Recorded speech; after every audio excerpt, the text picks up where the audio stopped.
नमस्कार दोस्तों। किसी ने सवाल किया है कि अगर शादी के बाद जैसे कोई लड़की है, उसकी अपने पति की जो भी फैमिली है, उसके साथ अगर नहीं बनती, मान लीजिए जो पति है उसकी सिस्टर है, उसके साथ नहीं बनती और वो नफरत करती है, या कोई या आदमी है उसका अपने जो पार्टनर है उसका भाई बहन के साथ नहीं बनती, तो ऐसी स्थिति में क्या करना चाहिए? अगर आपके पार्टनर का भाई बहन आपसे नफरत करता है, रिलेशनशिप है आपका या शादी हो चुकी है, तो ऐसी स्थिति में इस सिचुएशन को कैसे डील करें, ये क्वेश्चन था।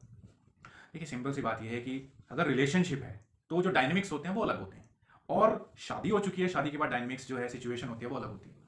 अगर हम शादी की बात करें तो जो पति होता है वो लड़की को शादी करके अपने घर ले आता है, तो वहां पे उसके भाई बहन आपको नफरत क्यों करेंगे? ज्यादातर सिचुएशंस में देखा गया है कि जो भाई बहन नफरत करते हैं वो तभी करते हैं जब लड़की भाग के शादी करती है, लव मैरिज करती है, खासतौर पे जब दूसरी कोई समुदाय होते हैं, दूसरे कास्ट में शादी कर ली जाती है, तो जो फैमिली मेंबर्स होते हैं वो बिल्कुल भी उस शादी को एक्सेप्ट नहीं करते। तो उस स्थिति में वो जो आदमी होता है उसको नफरत करते हैं, औरत को नफरत कर सकते हैं। मोस्टली सिचुएशंस में यही होता है शादी के बाद। लेकिन अगर शादी अरेंज मैरिज है, सबकी सहमति के साथ ही होती है, तो पॉसिबिलिटी ना के बराबर होती है कि कोई क्यों नफरत करेगा, खास तौर पे पति को, क्योंकि पति तो लड़की को ले गया अपने घर, तो कोई क्वेश्चन ही नहीं उठता फालतू का कि मतलब उसका व्यवहार अगर अच्छा है, नॉर्मल है, सही से बात करता है, तो सवाल ही नहीं उठता कोई उसको फालतू में नफरत करे। और कोई किसी को मेंटल इश्यूज हैं तो वो अलग बात है फिर। लेकिन ज़्यादातर सिचुएशंस में देखा गया है कि जो लड़की होती है जब वो शादी करने के बाद अपने ससुराल जाती है, तो वहाँ पर उसका जो व्यवहार होता है या उसके प्रति लोगों का जो व्यवहार होता है वो सही नहीं होता। जैसे सास होती है, ससुर होते हैं, वैसे तो जो मेल्स होते हैं उनको इतनी दिक्कत नहीं होती है, दिक्कत फीमेल्स को ही होती है, क्योंकि उनको लगता है कि वो जो उनका डोमिनेशन है या उनकी अटेंशन है उसको कहीं से थ्रेट मिल रही है, कहीं से चुनौती मिल रही है। और ऐसी सिचुएशन में जैसे अगर लड़की है, उसकी मतलब जो पति है, उसकी बहन, सिस्टर इन लॉ जो है, उसकी शादी नहीं हुई है और वो अलग ही अपने जोन में रहती है, अलग ही ईगो में रहती है, और वो अपनी मॉम को जाके बोलती रहती है कि ये कुछ नहीं करती है, ऐसी है, ये बेकार है। उस सिचुएशंस में फिर वो जो एक ईगो टसल होती है वो चलती है, तो ऐसी सिचुएशन अलग हो जाती है। तो मान लीजिए सपोज सिचुएशन लव मैरिज वाली सिनेरियो है, वो वाली कंडीशन है, तो उस सिचुएशन में क्या कर सकते हैं? उस सिचुएशन में आपसे नफरत नहीं है, नफरत तो आपकी कास्ट से करता है, तभी तो वो पसंद नहीं कर रहा। उस सिचुएशन में बहुत कुछ किया नहीं जा सकता, बस ये है कि अपना दूर रहो। बस सिंपल यही किया जा सकता है कि ऐसी फैमिली से आप दूर रहो, फैमिली के नज़दीक ना जाएं, क्योंकि वो आपको देखेंगे तो आपको गुस्सा आएगा, क्योंकि वो ट्रेडिशनल माइंडसेट के हैं, थोड़े आधुनिक नहीं है, इन चीज़ों को एक्सेप्ट नहीं कर पा रहे हैं। शायद धीरे धीरे वक्त के साथ साथ थोड़ी फ्लेक्सिबिलिटी आए और वो इस चीज़ को एक्सेप्ट कर लें, इसे वक्त लगता है। दूसरी सिचुएशन वो है जहाँ पे शादी हो चुकी है, उसके बावजूद लड़की दूसरे घर में जाती है। जैसे मैंने कहा कि पति को इतनी दिक्कत नहीं आती, उसने थोड़े जाके ससुराल में रहना है, वो तो लड़की को शादी करके ले आया, अब कोई उसके साथ जेलसी करता है, सड़ता रहे, उसे क्या फर्क पड़ता है? अगर वो सेंसिटिव है, कुछ ज़्यादा ही सेंसिटिव है, तो अलग बात है, फर्क नहीं पड़ना चाहिए। लेकिन अगर फर्क पड़ रहा है तो माइंड नहीं करना चाहिए, क्योंकि उसे क्या लेना देना, क्या काम है? अपना व्यवहार ठीक रखे, इज्जत तमीज से बात करे, जब उसके घर कोई ससुराल पक्ष का व्यक्ति आता है आदर सत्कार करे, इंपॉर्टेंस दे, वैल्यू दे, दूसरे को स्पेशल फील कराए, थोड़ा सा उसे लगे कि यार थोड़ी सी वैल्यू करता है ये आदमी। तो इस तरीके से अपना व्यवहार से दूसरे को हम इंप्रेस कर सकते हैं। जैसा कि मैंने बताया, सारी सिचुएशन लड़की के लिए डिफिकल्ट होती है क्योंकि वो दूसरे घर जाती है। तो लड़की क्या करे ऐसा? अगर उसको कोई अननेसेसरली नफरत करने लग रहा है बेवजह, तो लड़की क्या करे? देखिए, सेवा और प्रेम ये दो ऐसी चीजें हैं जिससे आप किसी का भी दिल जीत सकते हैं। अहंकार से, अकड़ से, गाली गलौज करके, बदतमीजी करके, दूसरे को नीचा दिखा के, ताने मार के आप किसी का दिल नहीं जीत सकते, बल्कि जो सिचुएशन, स्थितियां आपके पक्ष में बन रही हैं, आप उनको अपने खिलाफ कर लेंगे। लड़कियों के साथ दिक्कत इस वजह से आती है क्योंकि जो लड़कियों के पेरेंट्स होते हैं, लड़कों के भी पेरेंट्स होते हैं, यही पेरेंट्स हैं, लेकिन लड़की की स्थिति में क्या होता है कि पेरेंटिंग जो होती है, हमारे इस दुनिया में जो पेरेंटिंग है वो भी किसी को नहीं सिखाई जाती।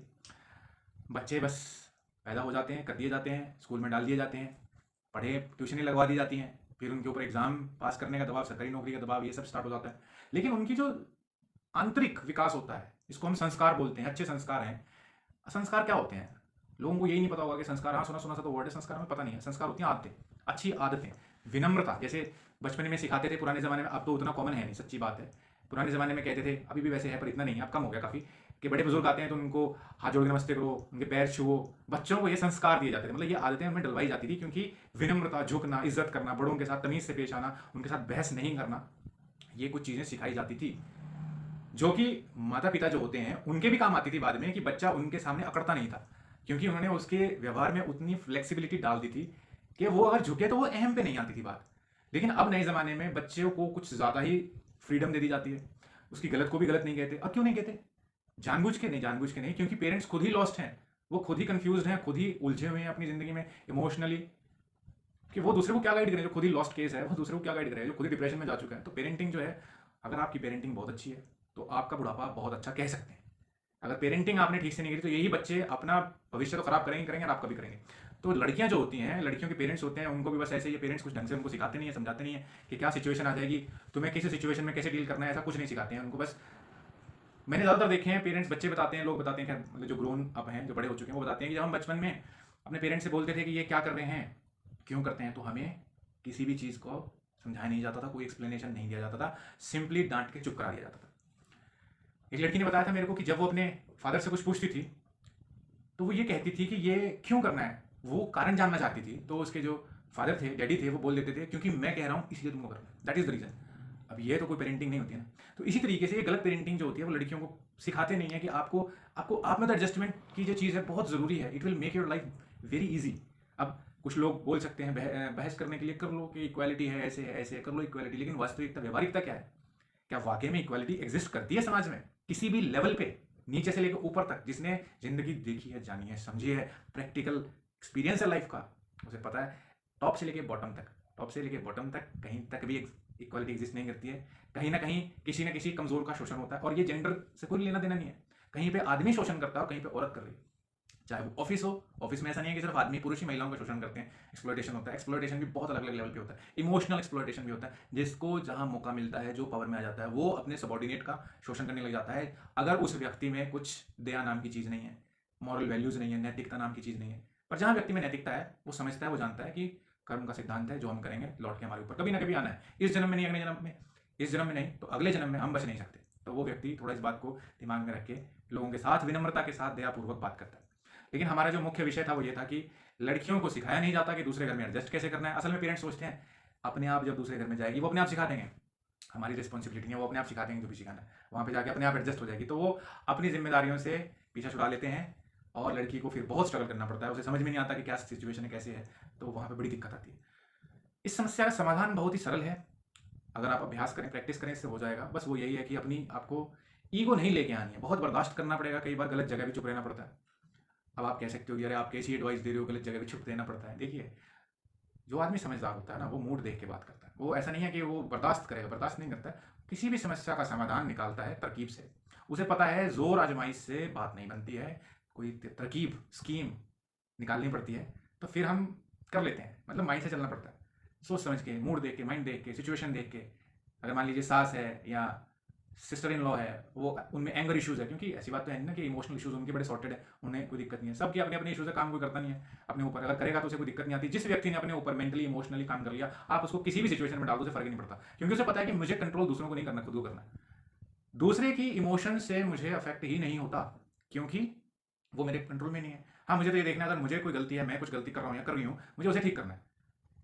अगर मैंने गलती ठीक कर ली लेकिन दूसरा अननेसेसरली ही परेशान हो रहा है, तो वो हमारी प्रॉब्लम बेसिकली है नहीं, वो दूसरे की प्रॉब्लम ही है। हाँ, हम समझ सकते हैं दूसरे की समस्या को और हम सपोर्ट कर सकते हैं जितना कर सकें, लेकिन फिक्स दूसरे नहीं करनी है। और वो रियलाइज जब करेगा तभी, वो जब रियलाइज करेगा तभी उसको फिक्स करने की कोशिश, ठीक करने की कोशिश कर सकते हैं।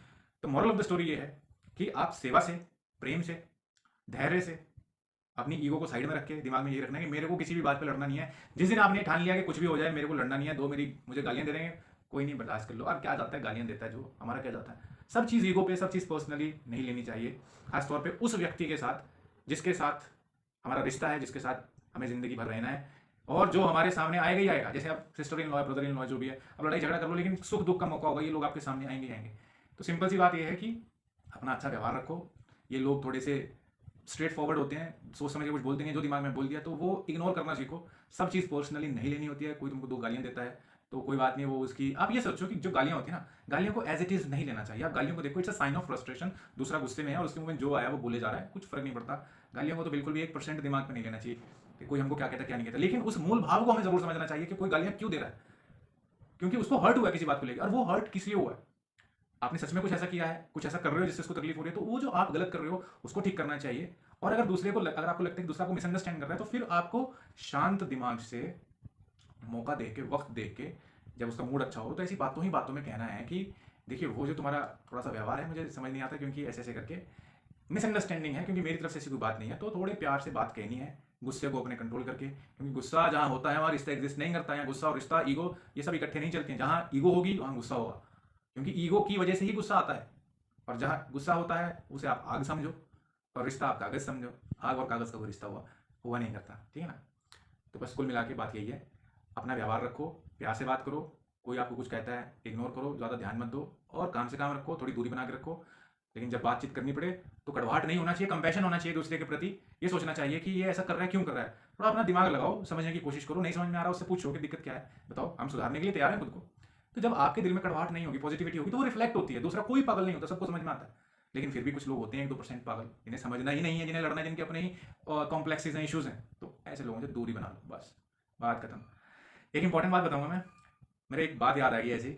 मेरा एक दोस्त हुआ करता था, अगर वो उसके सामने ये सिचुएशन आती, कोई उससे ये सवाल पूछता कि यार ऐसे करके brother in law sister in law अगर आपसे नफरत करते हैं तो क्या करें, तो वो बोलता कि वो ये नहीं बोलता जो मैंने बताया, वैसे जो मैंने बताया यही सही है, ऐसे ही करना चाहिए, विनम्रता और प्रेम भाव से रहना चाहिए। लेकिन वो ये बोलता कि अगर तुम्हारे साथ कोई टॉक्सिक है तो खुद को इतना टॉक्सिक बना लो कि दूसरा व्यक्ति लोगों से मैसेज करके पूछे कि यार हमारे जीजू बड़े टॉक्सिक हैं, कैसे हैंडल करें उनको।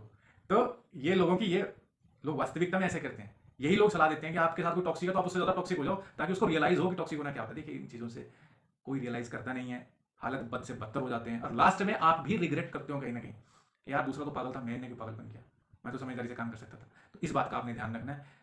इस स्थिति को समझेंगे, प्रेम प्यार से रहेंगे, इज्जत से रहेंगे, कंपैशन दिमाग में रखेंगे, दूसरे इंसान को इंसान समझेंगे उसमें फीलिंग्स हैं, उसको भी बुरा लगता है, हर्ट होता है, तो हमें इंटेंशनली किसी को कड़वे शब्द नहीं कहने, इंटेंशनली नहीं कहने। और जैसे ही गुस्सा उतरता है हमें रियलाइज होता है कि चाहे हम सही भी थे, हमने कठोर शब्द बोल दिए, हमें उसको रियलाइज करना है, हमें सॉरी बोलनी है। सिर्फ बोलनी नहीं है, हमें व्यवहार में लेके आनी है। चाहे आप सॉरी बोलो या ना बोलो वो मैटर नहीं करता, लेकिन अगर आपने उस चीज़ को अपने व्यवहार में लाके ठीक कर लिया वो मैटर करता है, वही इंपॉर्टेंट है। हम सॉरी बोलते रहे, व्यवहार हमारा टॉक्सिक का टॉक्सिक है, कोई पॉइंट नहीं है। फिर भी कोई क्वेश्चन अगर आप कंफ्यूजन रहेगा तो आप कमेंट सेक्शन में पूछ सकते हैं। Thank you.